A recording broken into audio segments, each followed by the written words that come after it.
An off-duty corporal in the Ulster Defence Regiment was shot dead outside his farm this morning at Ochnacloy.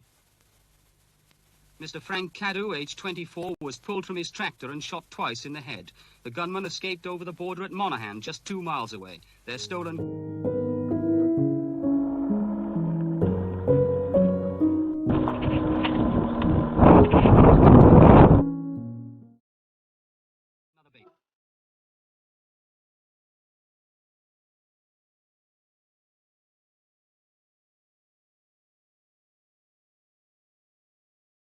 Private Pollock, who worked on the family farm, had been hitching a trailer to the back of his parents' car when the bomb went off shortly after 2 o'clock.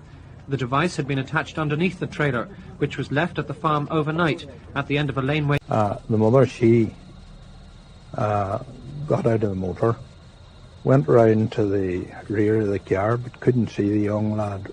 I think ran round the trailer, and as she said, she couldn't see him at all. She came back and she found him lying in a lump of scrub. Although he was a full-time policeman, Constable McVitie was also well known in the area as a farmer. He had 2 young daughters and a 12-year-old son who was with him when the shooting occurred in a field beside his family's farm at Dromady, an isolated area along the border. His son watched helplessly as 2 men approached Mr. McVitie, who was driving a tractor cutting grass shortly before 7 o'clock last night. They fired at him using a shotgun. According to the... William Graham was working in the yard of his lonely farmhouse in County Tyrone when masked gunmen shot him dead.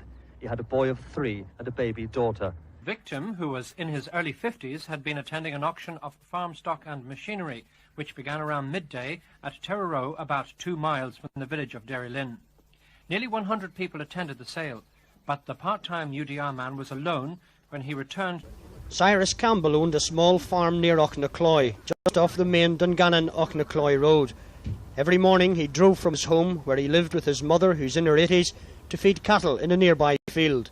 Local people say he must have been an easy target for his killers, as he rarely drove any faster than about 20 miles an hour.